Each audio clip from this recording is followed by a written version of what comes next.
मालिक की प्यारी सात संगत जी राधा स्वामी। हम पिछले 2 दिनों से स्वामी जी की महाराज की वाणी गुरु को ऊपर ऊपर गाता, गुरु को दिल भीतर नहीं लाता, इस पर विचार कर रहे हैं। आज हम उन्हीं की वाणी की जो आगे की तुक्के हैं उन पर विचार करेंगे।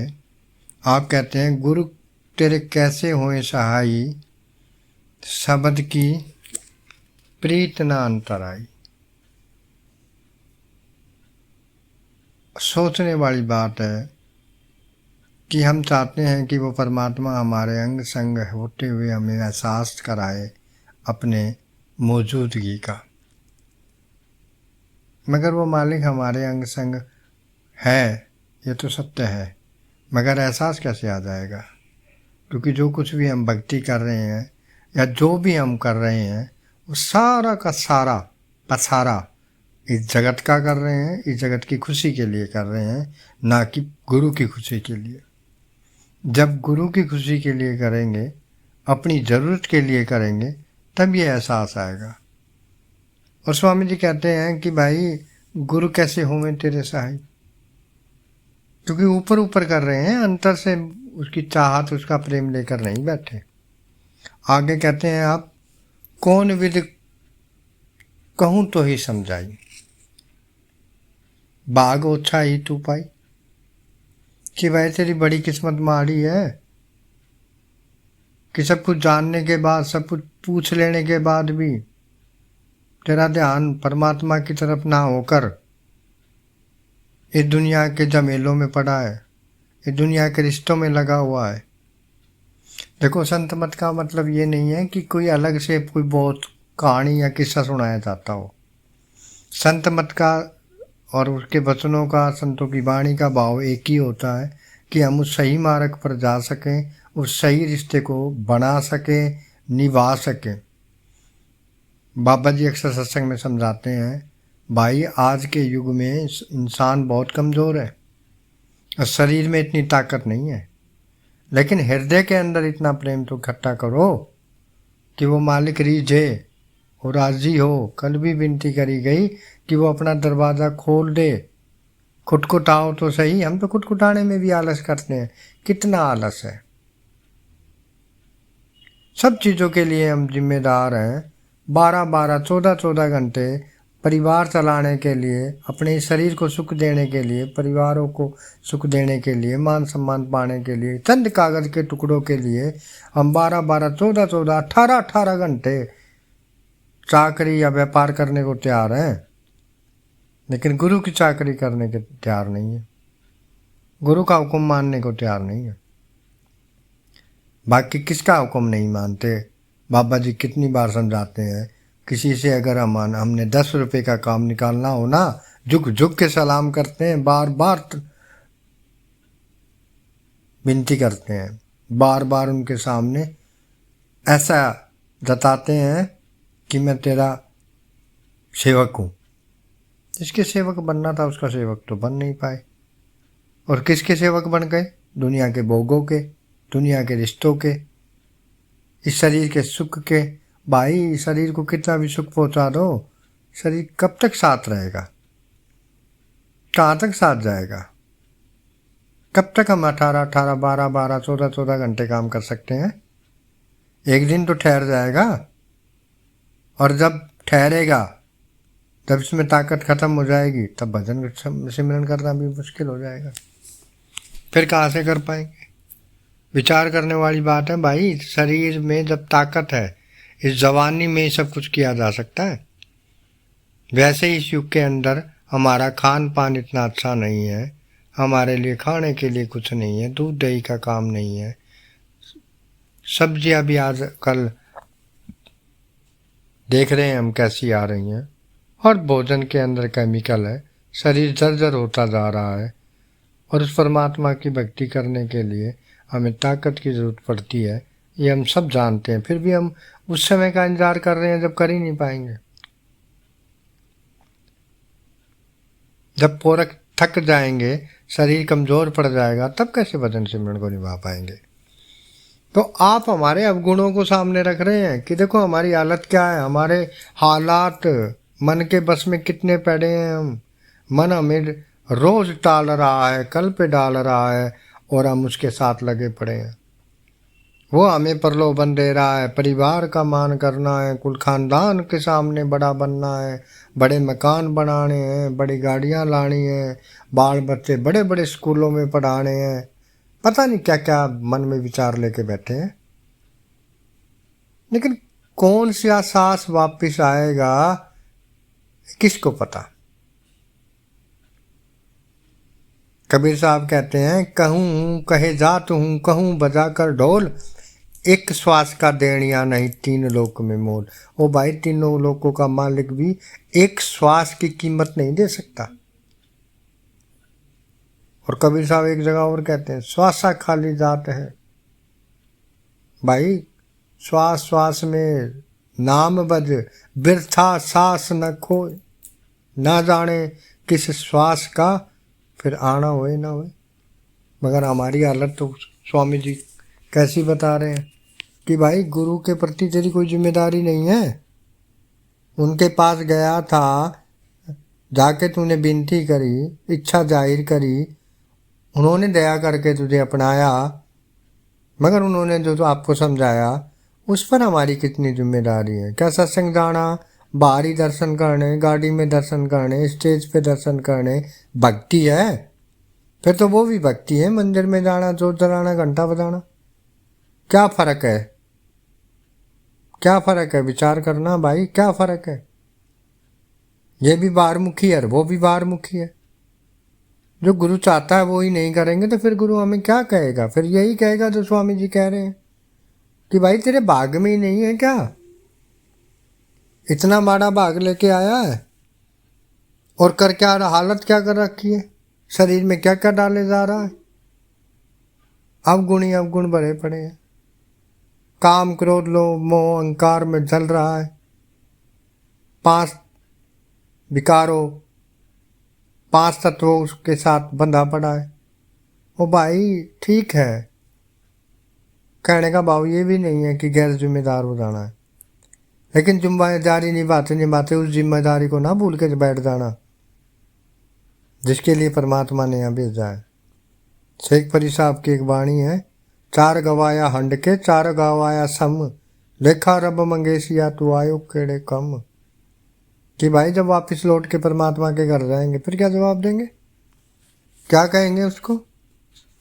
बाल बच्चों के लिए लग गए, नौकरियां करते रहे, धर्मों की लड़ाइयाँ लड़ते रहे, जात धर्म बाबा बोले क्या करें, अमला उत्ते होने निवेड़े खड़ी रहन गया जाता। मगर विचार नहीं करते हम केवल सुनते हैं। सत्संग को भी अपना एक इंटरटेनमेंट का साधन बना के रखा है। बस मन में ये भाव है, बुरी चीज़ ना सुन के अच्छी चीज़ सुन लेते हैं। हजूर समझाया करते थे, गंगा में अगर पत्थर पड़ा है ठंडा रहेगा, लेकिन अपना स्वभाव तो नहीं बदलेगा। अगर किसी के सर पे मार दिया जाए तो चोट तो पहुंचा ही देगा। भाई पिघलाना अपने आप को, गंगा में बैठ के गंगा का रूप बन जाना है। क्यों नहीं समझ में आ रहा हमारे? तो आगे स्वामी जी महाराज कह रहे हैं, तमोगुण छाए रहा घट तेरे, सतोगुण कभी ना आवे नेरे, बदन तू करे न कबहू सच्चा, शरण में गुरु की है तू कच्चा। कि देख तेरे अंदर तमोगुण है, 3 गुण है, तमोगुण सतोगुण रजोगुण, और तीनों गुणों में तू तमोगुण यानी कि नशे में है। पैसे का नशा, ताकत का नशा, मान सम्मान का नशा, परिवार का नशा, कितने नशे तेरे अंदर घुसे पड़े हैं। इन अवगुणों को लेके तू सोच रहा है कि मैं भवसागर के पार जा सकता हूँ, तो संभव ही नहीं है। और आप कहते हैं तू तो भजन सिमरन भी कर रहा है ना, वो भी सच्चा नहीं कर रहा। आप बिल्कुल क्लियर बात कर रहे हैं कि जो हम बैठ के आधा घंटा, पौना घंटा, 10 मिनट 15 मिनट करते हैं, उसमें भी कभी महसूस करना कि मन सिमरन कर रहा है। कितने ख्याल लेके आ जाते हैं, कितने विचारों को लेके बैठे हैं, हर वक्त विचारों में पड़े हैं। अंदर जाने की तो बात कहाँ है, बाहर की उन चीज़ों को सोच रहे हैं जिनका कोई लेना ना देना। तो फिर तू गुरु का पक्का सेवक कैसे हो सकता है? स्वामी जी स्पष्ट कह रहे हैं कि शरण में गुरु की है तू कच्चा। तो भाई मालिक के वचनों को समझने की कोशिश करनी होती है। सुनने से, पढ़ने से कुछ नहीं होता भाई, समझना पड़ेगा, विचार करना पड़ेगा। गुरु घर की एक बाणी है, पढ़िए जेते बरस बरस, पढ़िए जेते मास, पढ़िए जेते आरजा, पढ़िए जेते श्वास, नानक लिखे एक गल हो में जक्कन जास। भाई पढ़ने का, ज्ञान का अहंकार हो जाएगा। अगर हम संत मत में गए हैं, संतों की शरण में गए हैं और उस पर अमल ही नहीं है हमारा, तो फिर कोई फायदा नहीं है। हम में और एक जिज्ञासु में कोई फर्क नहीं है। उनके पास एक बहाना है, परमात्मा को कह सकते हैं कि हमें तो मालूम ही नहीं था, हमें तो आप मिले ही नहीं। हमारे पास तो वो बहाना भी नहीं बाकी। इसलिए हमें करने की पूरी कोशिश करनी है। ये जीवन आपके सहारे है। जैसे गुरु रविदास जी अपनी वाणी में कहते हैं, बहुत जन्म बिछड़े थे माधो, यह जन्म आपके लेके। भाई अपने जीवन को, हर घड़ी को, हर श्वास को उस परमात्मा को समर्पित करना है। अगर संत मत में आए हैं तो संत मत का पहला नियम यही है कि अपने आप को, अपने मन तन धन सब गुरु को अर्पण। मगर हमारी हालत है कि हम तो सत्संग को भी एक पिकनिक पॉइंट बनाकर बैठे हैं। दिल के अंदर कुछ नहीं समारा, ऊपर ऊपर से हम उनकी साखियाँ सुन के, उनके सबक सुन के, उनके बाहरी दर्शन करके, उनके बाहरी सेवा करके अपने आप को सोच रहे हैं कि हम संत मत में परिपूर्ण हैं। मगर यह सच नहीं है। स्वामी जी अपनी वाणी के अंदर हमारी पूरी पोल खोल रहे हैं कि मन किस हालत में बैठा है, और इस हालत में रह के हम कभी भवसागर के पार नहीं जा सकते। हमारे अंदर भाव नहीं है। कल भी विनती करी कि भूखा हूं मैं भाव का। परमात्मा तो सिर्फ भाव का भूखा है। परमात्मा को आपका धन नहीं चाहिए, आपके बाल बच्चे नहीं चाहिए, आपसे कुछ नहीं चाहिए। आपकी इच्छा, आपका भाव चाहिए कि आप हकीकत में जाना चाहते हैं।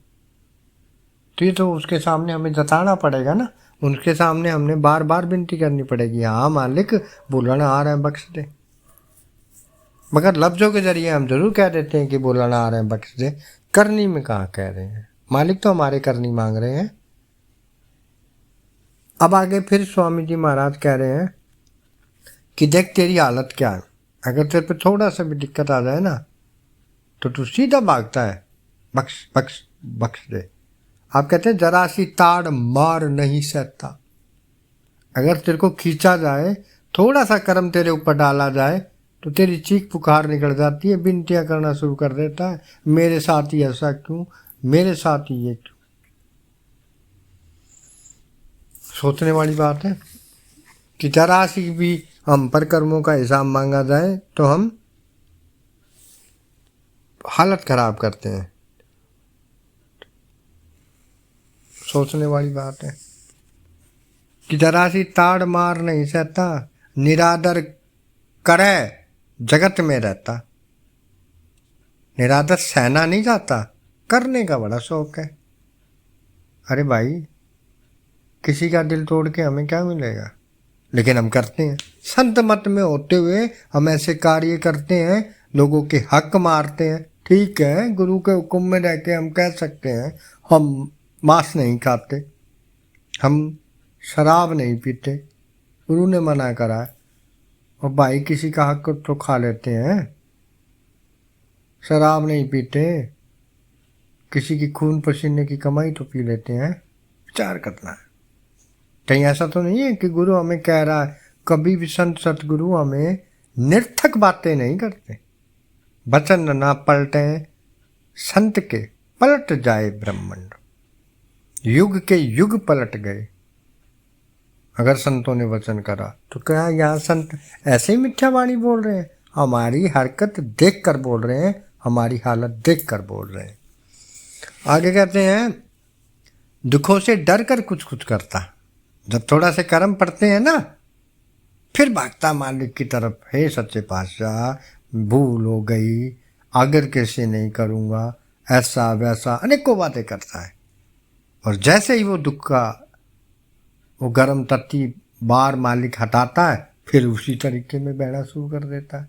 आप कहते हैं, दुखों से डर कर कुछ कुछ करता, गए दुख हुए तुरंत परखता।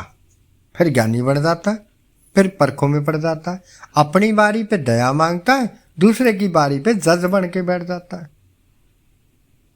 अगर किसी से थोड़ी बहुत गलती हो भी जाए तो हम उसे परखते हैं, अपने ज्ञान अपनी बुद्धि की कसौटी पे परखते हैं। और अपनी बारी में अपना कर्मों का जब हिसाब मांगना पड़ जाए, या थोड़ा से भी दुख परेशानी आ जाए, घर में कोई बच्चा बीमार हो जाए, पैसा में बर्बादी हो जाए, व्यापार में कोई प्रॉब्लम आ जाए, तो भूल है हो गई, माफ़ कर दो, साढ़े नाल ही क्यों, पता नहीं क्या क्या गल्ले करते हैं, मगर परमात्मा का डर नहीं मतलब। और जैसे ही वो मालिक दया करके वो समय निकल जाता है, फिर उन्हीं चीज़ों में लग जाता है। फिर कहाँ भक्ति है, कहाँ है वो प्रेम? दिखावा ही दिखावा है ना। तो गुरु इन चीज़ों को पसंद नहीं करता। तो आप कहते हैं, नाम रस नहीं अमी रस, नाम रस नहीं मिला अविनाशी, जगत से हुआ कभी ना उदासी। तेरी हालत क्या है? आप अपने आप बड़े खोल के कह रहे हैं कि उस नाम, उस शब्द उनका, उस कुल मालिक से कभी मिलने का मौका मिला नहीं, और इस जगत से उदास हुआ नहीं। सारी जिंदगी इस जगत के पीछे भागता रहा। तो स्वामी जी हमें बड़े खरे वचनों के साथ समझा रहे हैं। आगे कहते हैं, जतन कोई नहीं समझ अब आता, गुरु मेहर बिन क्या पाता। गुरु की मर्जी कभी न परखी, मेहर कहो कैसे होवे धुर की। अब सोचो, गुरु क्या चाहता है ये नहीं, मैं क्या चाहता हूँ वो। गुरु जो देना चाहता वो नहीं चाहिए मुझे, मैं जो चाहता हूँ वो दे। गुरु की मर्जी में नहीं रहना। गुरु कहता भजन बंदगी करनी है, हम कहते हैं बाहर की सेवा। मैंने कई बार डेरों में मालिक के प्यारों से पूछा, आप जी कहते हैं 6 रुपया ते भजन बंदगी 54। बड़े चंगे भाई, सतगुरु कह रहे हैं कि काम भजन बंदगी से बनेगा, मालिक के प्यारे कह रहे हैं कि काम बाहरी सेवा से बनेगा। भाई बाहर की सेवा ठीक है, मुबारक है, लेकिन सतगुरु को कौन सी प्यारी है? आप तो साफ कहते हैं बाबा जी, ऐहो सेवा चाकरी नाम बसे मनाए। भाई जो चीज, जो रिश्ता, जो सेवा भजन बंदगी के बीच में आ जाए, छोड़ दो। गुरु का हुक्म तो ये है। अपने मन के हुक्म बना के बैठे हैं, हवाला गुरु का देंगे हैं। अपनी मर्जी के हुक्म बना के बैठे हैं, अपनी जत्थेदारियां छोड़ने को तैयार नहीं है, भजन से तो कोसों दूर है।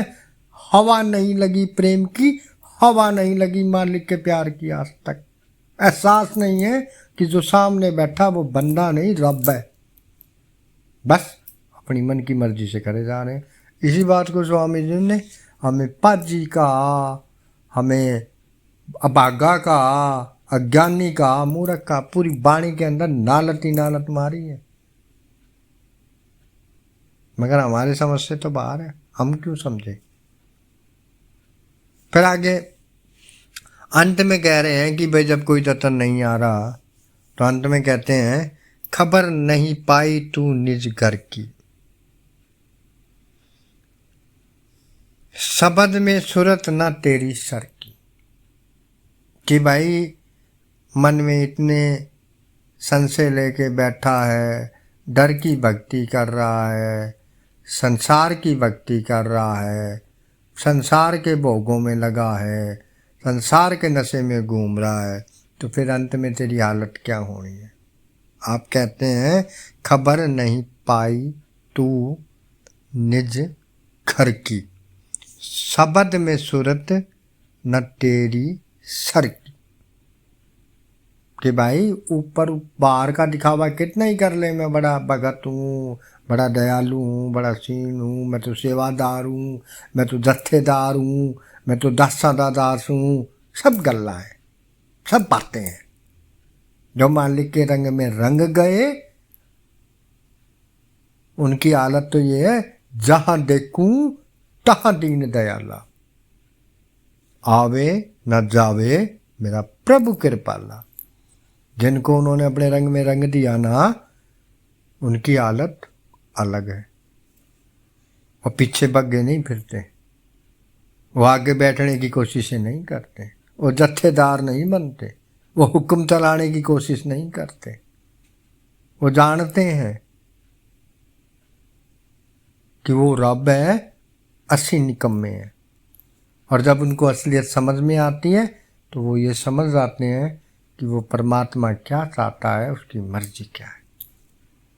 तब तक हम अपने ज्ञान में हैं, अपनी मर्जी से कर रहे हैं, कभी हमें तरक्की या मंजिल नहीं मिलेगी।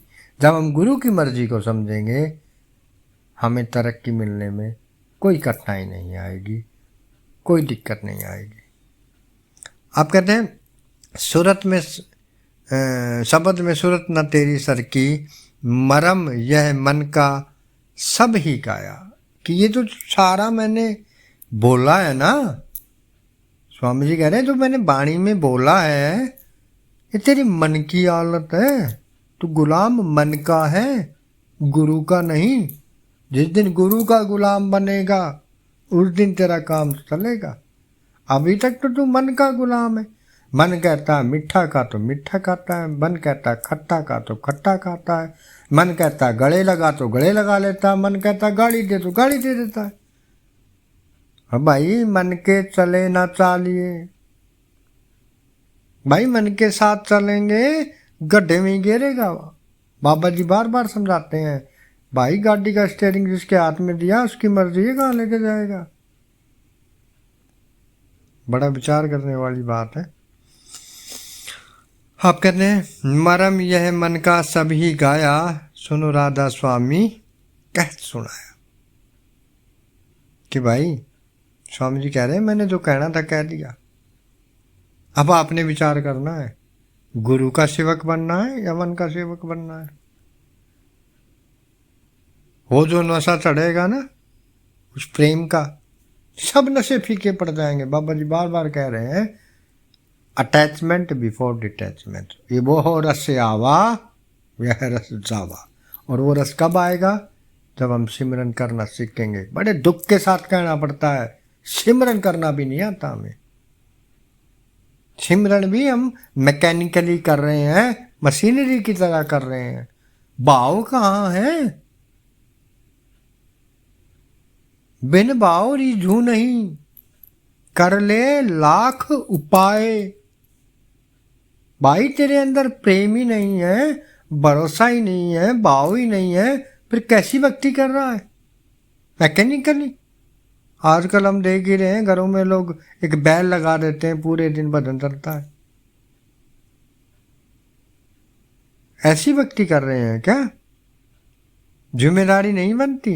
इतनी छूट दी है संतों ने, इतनी कृपा करी है, गाड़ी में चलते हुए कर लो, ऑफिस में फ्री बैठे हो कर लो, सब काउंटिंग में लगा लिया जाएगा। अब सोचने वाली बात है, क्योंकि वो जानते हैं हमारी हालत निकम्मों जैसी है, छूट पे छूट दिए जा रहे हैं। और हमारी हालत हम भी जानते हैं कि हम छूट लेने के बाद भी और छूट से ये हमें करना कराना कुछ नहीं, दे दे सब कुछ आए। तो स्वामी जी महाराज की इस वाणी पे गौर करते हुए इस वाणी को दोबारा से पढ़ लेना और महसूस करना क्या हम निभा रहे हैं, क्या हम उस घर जाने के काबिल हैं, बन गए हैं, क्या हम परमात्मा हमें अपने घर लेके जाएगा, ये हम विचार करें।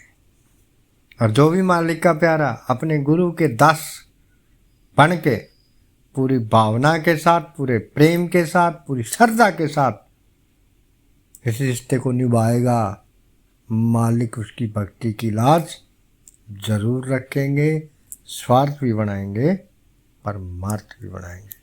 राधा स्वामी।